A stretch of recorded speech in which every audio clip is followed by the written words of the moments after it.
สบายดีสบายดีสวัสดีPPFC หมดทุกคนเด้อสบายดีกันยามแรงมื้อนี้เสาลี่พาน้องปานมาลิ้นภาคสั้นเด้อทุกคนมาเบิ่งบรรยากาศอยู่ในภาคสั้นเด้อว่าเป็นแนวใดเนี่ยมื้อนี้พาน้องปานมาเลาะพักสั้น PPFC เพราะว่ามื้อนี้น้องลีเองบ่ได้เรียนเนาะลาบวกกับแม่วันไม่เป็นไข้เด้ถ้าสิพากันอยู่เฮือนหั่นกะน้องปานก็เหงานะเพราะว่าตั้งแต่มาหั่นแทบบ่ได้ไปซิเด้อเลยเนาะเพราะว่าซอลี่มีเรียนมีแต่พากันเฮ็ดเซซอกซีส่วนกินอยู่เฮือนคือว่าหั่นแหละแล้วเมื่อคืนนี้แม่วันไม่ถึกเลขอีกทุกคนถึกหวยอีกแล้วสินะล่ะแม่วันไม่หันเอาเงินให้น้องลี่กับน้องปานคนละแสนกีบแล้วน้องลี่เองก็เลยโอเคพาน้องปานมาเลาะพักสั้นสินะแล้วเมื่อกี้นี้เฮาก็พากันไปกินกาแฟมาละน้องปานกินโกโก้น้องลี่เองก็กินกาแฟเนาะเพราะว่าไปนั่งอ่านหนังสือเมื่อกี้นี่นะอ่านแล้วละบัดนี้นะทุกคนเนาะแล้ววันนี้สิพาทุกคนแล้วก็พาน้องปานไปเลาะข้างในห้างพักสั้นทุกคนมาเบิ้งจีตั้งใจมาพาPPFCมาเบิ้งว่าห้างนี่น่าจะเป็นห้างที่ใหญ่สุดในเวียงจันทน์หรือว่าบ่ว่าน่าจะเป็นไอเต็กมอบ่ใหญ่สุดแต่ว่าห้างนี่ก็ถือว่าได้รับความนิยมจากวัยรุ่นคนไปใส่มาใส่กันมานี่แหละส่วนหลายนะทุกคนพี่น้องทางฝั่งไทยมาเที่ยวส่วนหลายก็พากันมานี่สินะทำห้างเนาะแม่นน้องปานมานี่เป็นเทื่อที่2ของน้องปานที่มาลิ้นอยู่ภาคสั้นลาคลิปวิดีโอนี้น้องลี่เองตั้งใจพาPPFCมาเบิ่งว่าห้างอยู่ลาวนี่นะเป็นห้างนี่เด้อทุกคนเด้อมีสินค้าส่วนหลายเป็นพวกเครื่องไส้เป็นพวกเครื่องกินเครื่องปรุงนี่นะแม่นนำเข้าจากใส่เฮามาเบิ่งกันและสินค้าลาวเฮานี่นะมีหลายบ่อยู่นี่นะทุกคนเนาะเดี๋ยวเฮามาเบิ่งกันตอนนี้น้องลี่กับน้องปานมานั่งอยู่ข้างหลังพักสั้นทุกคนเดี๋ยวน้องลี่เองที่ถ่ายภาพบรรยากาศมาให้เบิ่งตอนครัวคุณต่อยครัวดังๆเป็นคือจังเพิ่นมาจัดกิจกรรมอยู่ลาวเนี่ยทุกคนส่วนหลายเป็นเพิ่นมาจัดอยู่หลังพักสั้นนี่ละเดี๋ยวน้องลี่เองถ่ายภาพบรรยากาศให้เบิ่งเด้อนี่ส่วนหลายเพิ่นก็สิมาจัดงานอยู่นี่เด้อนี่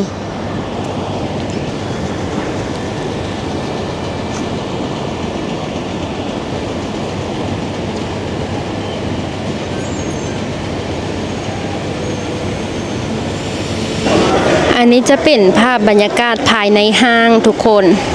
นก็บ่หลายปานใดเพราะว่าโมงนี้ท่านเป็นโมงการแล้วก็บวกกับเป็นมือเข้าการนำเด้อถ้าเป็นมื้อวันเสาร์คนก็จะหลายอยู่เด้อทุกคน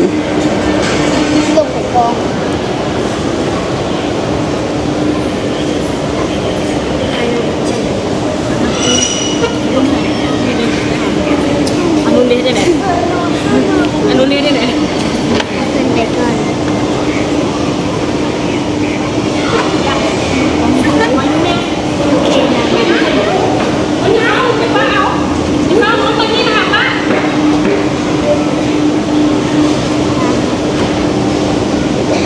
น้ำปานเคยลงละคักอ่ะน้องปานว่าคักว่าซั่น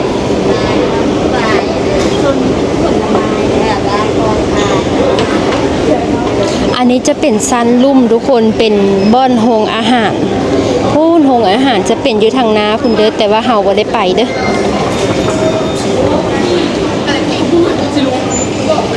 นี่ปานซอรี่มาถ่ายรูปอยู่นี่เด้โซนนี้เป็นโซนที่น้องลี่เองมักแขกทุกคนเป็นโซนขายดอกไม้เด้อเนาะมื้อนี้ได้ขายดีเด้นี่ดอกไม้นี่บ่ได้ต้องซื้อออกต้องซื้อก็งามบ่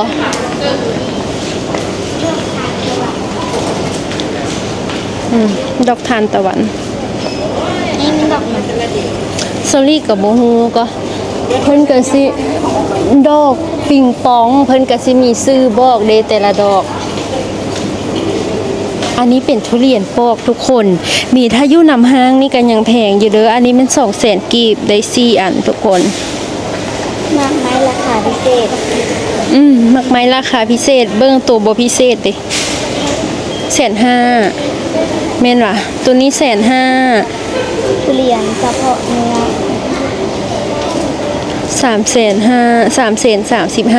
335,000 อันนี้จะเป็นโซนหมักไม้เด้อไปเลาะไปเลย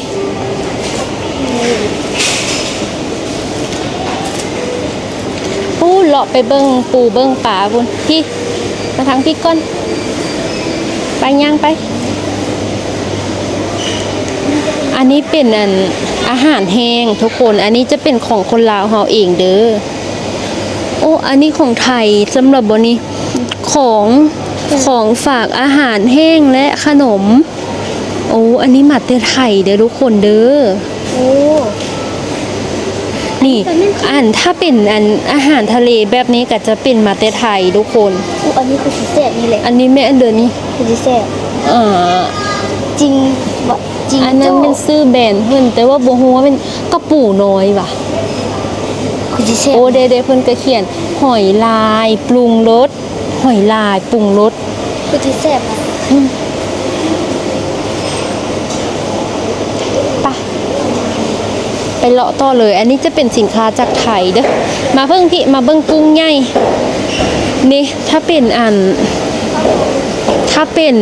ของยู่ของกินที่แบบสำเร็จรูปแบบนี้ก็มีทางของจีนมีทางของไทยเด้มีอันนี้จะเป็นนำเข้าจากไทยนี่นะทุกคนเนาะอันนี้ละแม่นมีทางของจีนของไทยของลาวของเกาหลีปนกันเลยนี่ถ้าเป็นตัวนี้ก็จะมาจากเวียดนามทุกคนถือว่าโซนนี้ฮันแม่นมาจากหลายบอนนี่ทอดมันกุ้งอันนี้จะมาจากไทยเนาะไปไปเบิ่งกุ้ง ปาดอันนี้กุ้ง lobster ว่ะ อ๋อใหญ่เลย ปาดใหญ่ขนาดเลย อันนี้มันกลางว่ะกุ้ง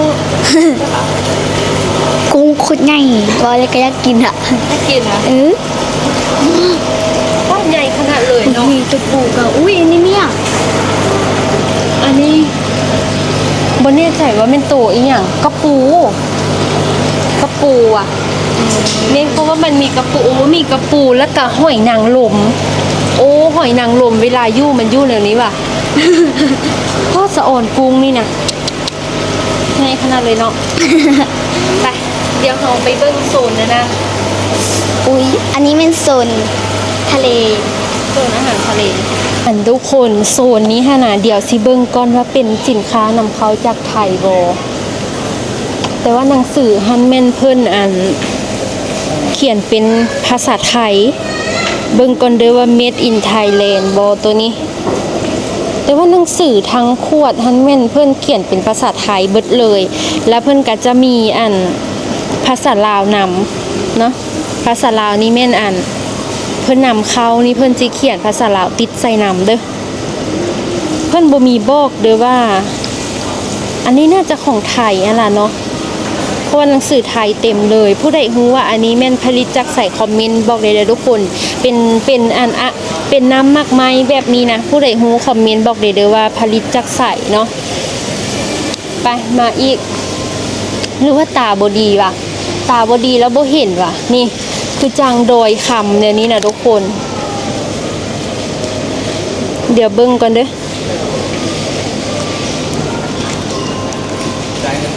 มะเขือเทศดอยคำตาดอยคำ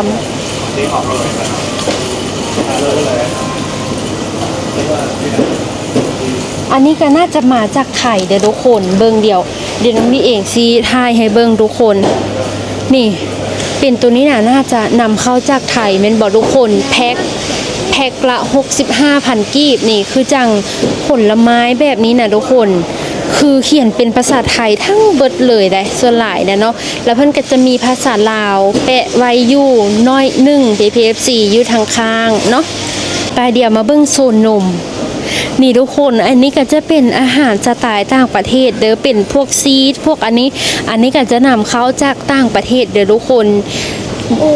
มีแบบนำเข้าหลายนำเข้าจากหลายประเทศทุกคนน้องป่านตื่นเต้นคืออันซีดนี่นะเพิ่นน่ะคืออันเด็กน้อยให้เอาไปแป้งหัวแล้วสาวให้ น้องปานว่าเด็กน้อยให้แล้วเอาซีดไปแปะหัวละให้ถ้าเป็นของลาวเฮาส่วนหลายจะเป็นอาหารครบเคี้ยวแบบนี้ทุกคนเป็นพวกมักไม้ก็มักไม้อบก็บ่หนังหมูบ่สินะอันนี้ส่วนหลายจะเป็นอันนี้ นี่นมนำมาจากไทย นี่คือจังอันนี้นะทุกคนเป็นพวกแนวนี้หันส่วนหลายเกือบว่า 80% แล้วแม่นนำเขาจากไทยเบิดเลยเนาะ อันนี้ก็คือละนี่ของไทย แม่นแหละไปเดี๋ยวไปเลาะเบิ่งก่อนแล้วเฮาจึงสิมาตัดสินใจอีกเทื่อหนึงเด้อว่าเฮาสิซื้ออีหยังเนาะไปเพิ่นอีกนี่ทุกคนเดี๋ยวสิพาไปเบิ่งอันที่ต้องมีแท้ๆสินค้าลาวนี่นะแล้วแม่นตัวนี้มาพี่น้ำดื่มหัวเสือนี่ผู้คนไทยๆสุดพุ่นนี่แป๊บซุงแป๊บซี่ทุกคน อันนี้นะเคยกิน บ่เคยว่ะอยากกินว่ะนี่ทุกคนอันที่ต้องมีแท้ๆแล้วแม่นตัวนี้บ่แม่นน้ำของลาวก็มีหลายอยู่เด้อทุกคนนี่คือจังนี้น้ำดื่มหัวเสือนี่น้องปานจับมาเบิ่งไหม อันนี้จะเป็นน้ำดื่มหัวเสือของคนลาวเฮ็ด อันนี้ได้แม่นของคนลาวเฮาแท้ๆทุกคน สะอาดเลย แม่นเป็นน้ำดื่มที่ดังแหงเนาะอันดับหนึ่งเลยก็ว่าได้เด้ อันนี้ไม่อยากอันนี้นะ รุ่นโซกจากฝาน้ำดื่มนี่นำเข้าจากเกาหลีญี่ปุ่นมีเบิดนำนะทุกคนเนาะแต่ว่าอันนี้จะเป็นนำเข้าจากไทยนี่คือจังลินจี้เงาะอันกระป๋องสินะเงาะกระป๋องลำไยกระป๋องจังสีทุกคนส่วนหลายแล้วแม่นนำเข้าจากไทยเบิดเนาะ อันนี้ก็คือได้ไม่ช่วยเรียนตัวนี้นะ บ่แม่นทุเรียนเด้ลำไยเนาะโซนอันนี้ก็จะประมาณนี้ทุกคน อันนี้จะเป็นโซนน้ำเดี๋ยวเราไปเบิ้งโซนมีเนาะไปย่างไปเบิ้งโซนมีเลยน้องปานอะขอให้ FC ฟังได้เป็นเด้อรู้สึกเด้อ อันมาเท่าไหร่ก็รู้สึกดีใจหั่นแหละนะเพราะว่าเราจะได้มาสัมภาษณ์ดุนๆเทื่อนึงดุนๆเทื่อนึงหั่นน่ะบ่ได้มาทุกมื้อ มาโซนมีไปโซนมี ไปสวนมีน้องป่านขนาดบ่เคยกินอันมีเป็นกับได้ บ่แม่นเลยบ่ โซนกาแฟอันนี้นะ โซนต่อมา มันจะมีหมดเลยเด้อมีอันนี้เดี๋ยวน้องป่านสิพามาเบิ่งมีเพชรเกาหลีเด้อนี่มันขึ้นราคา อันนี้มัน115,000กีบเด้อนี่แม่นอันนี้แหละซอรี่มากินนะ ก็ถือว่าอย่างถูกอยู่ระบบนี้ 115,000ก็สิตกอยู่ห่อละประมาณ10ปลายพันน้อยเดียวระบบนี้ หรือว่ามีหันมันลุดลงว่ะขายบ่ดีแล้วเพิ่นลุดลงว่ะ บ่ขายดีคือเก่าหั่นแหละ มีเดี๋ยวเรามาเลาะเบิ่งสวนมีกันว่าตัวใดถึกนะ มีเกาหลีก็มีจีนก็มีญี่ปุ่นก็มีนี่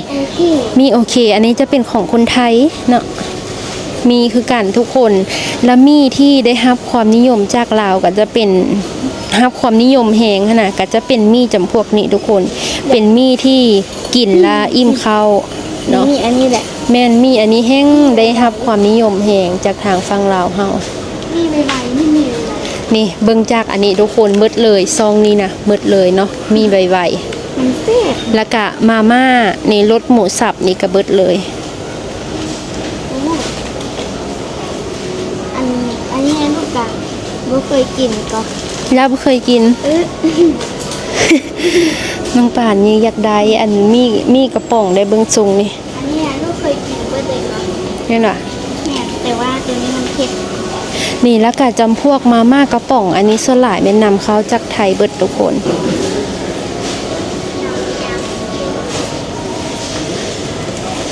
อันลูกขนาดเลือกอะไรเลือกบ่ถึกเลยเลือกตัวบ่มัก แม่นว่ะ แม่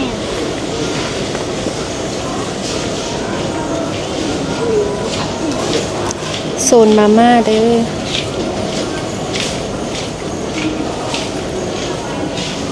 ร้านนี้เป็นมาม่าจำพวกเกาหลีทุกคนมาม่าเกาหลีนี่คือจังวุ้นเส้นอันนี้ก็นำเข้าจากไทยเบิดนี่นะทุกคนแม่นเบิดเลยส่วนนี้นะแม่นเบิดเลยสามารถของประเทศ อันพวกเครื่องปรุงนี่นะทุกคนส่วนหลายแล้วแม่นถ้าเป็นโซนเครื่องปรุงนี่เกือบว่า 100% แล้วแม่นของไทยเบิดเลยทุกคน อันนี้นะเป็นนิยมใส่ซอสอะไรต่างๆนี่นะ นี่เพื่อนจะนิยมไซส์ของไทยเด้อ แมนโลซ่า โลซ่าจะเป็นซอสมะเขือเทศ แม่นอันทุกคนมีหนึ่งคำถามที่อยากถามทุกคนในคลิปวิดีโอนี้ก็คือ ถ้าเป็นแบรนด์ดอยคำเนี่ยนะทุกคนเป็นแบรนด์ของคนไทยว่ะเพิ่นบ่มีบอกได้ว่า made in Thailand หรือว่าบ่มีบอกเลยว่าอัน made in จากไสเนาะเดี๋ยวต้องไปค้นหาอีกเทื่อนึงทุกคนดังแฮงและอยู่ลาวเฮานี่ดังสุดเลยถ้าเป็นแบรนด์ดอยคำนี่นะอันนี้จะเป็นซอสสีลาซาบ่เคยได้กินจากเทื่อเห็นเพิ่นว่าดังบ่เคยได้กินเนาะนี่เป็นจังพวกเครื่องปรุงแมกกอกแม็กกี้ซอสหอยนางรมอันนี้ละแม่น แซ่บอยู่อ่ะ แซ่บก็แต่ว่าอยู่นอกบ่ค่อยมีขายเนาะรสนี้เนาะ มีแต่รสพุ่นทั้งหน้าพุ่นเด้ รสอย่างนี้นะ แม่น น้องปานก็นิยมไซส์ตัวนี้เพราะว่ามันแซ่บ น้ำป่าเฮาแล้วแม่นนำไส้ตัวนี้แหละทุกคนน้ำปลาตาปลาหมึกนี่แหละแต่ว่าส่วนหลายสิแม่นนำไส้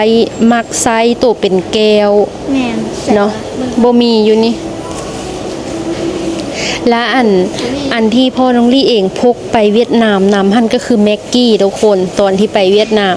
พกแม็กกี้ไปนำคาดบ่ได้เลยเนาะ อันนี้คือแพงแท้ ถ้าเดินหัน17,000 17,000 รสชาติมันต่างกันบ่จักบ่แน่ใจอันนั้นเด้ไปโซนเบิ่งเกลือไปเบิ่งผลิตภัณฑ์ลาวเพิ่นจะไว้อีกโซนหนึงเบิ่งอันพวกอาหารกระป๋องนี่อันที่นิยมที่สุดในลาวเฮาละแม่นปลากระป๋อง3แม่ครัวทุกคน แล้วก็กล่อง เนาะละราคาก็สิแพงแฮงไปปองหนึงนี่19,000 อันนี้ถูกค่ะ แล้วลุงเลี้ยงก็รู้สึกว่าปลากระป๋อง3แม่ครัวนี่นะอันแซ่บบขาวนี่อันนี้จะเป็นอาหารกระป๋องที่แบบ made in Thailand ได้ทุกคน ปุ้ย เนาะ สลี ปุ่มปุยมาเบิ้งนี่ผงซูลอกซูรสสลายก็จะเป็นอายิโนโมโตะและกะตัวนี้ทุกคน อันนี้ละแม่นนิยมแฮงอยู่ลาวเฮือนน้องลี่ไซแต่ตัวนี้แหละพ่อหันมักตัวนี้แฮงถ้าเป็นตัวนี้หันพ่อหันบ่ค่อยมักปานใดเพิ่นว่าเม็ดมันน้อยโพดว่าซั่นเนาะ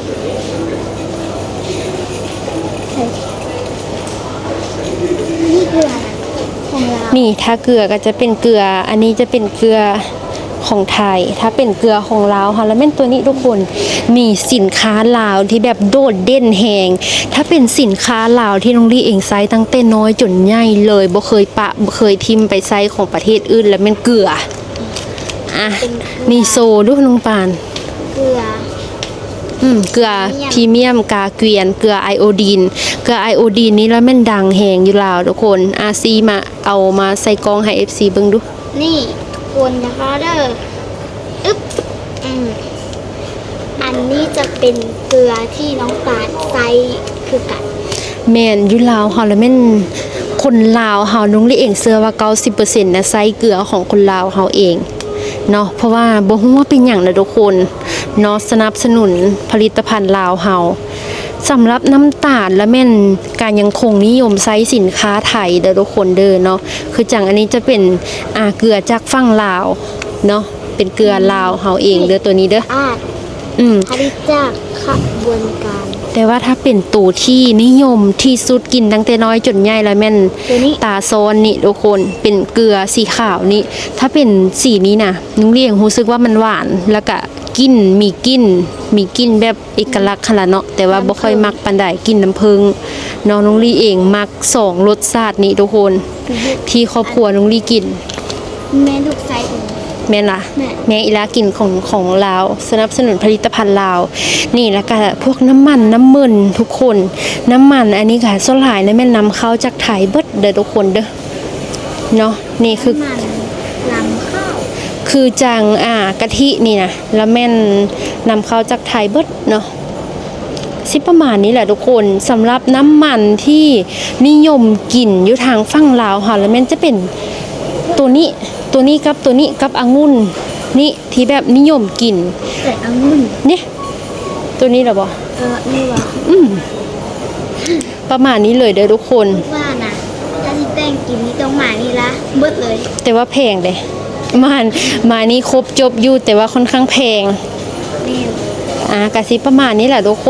นเลาะก็บ่หลายปันใดเด้อมื้อนี้น่ะเป็นโมงการบวกกับมือเข้าการนำเนาะสิประมาณนี้แหละทุกคน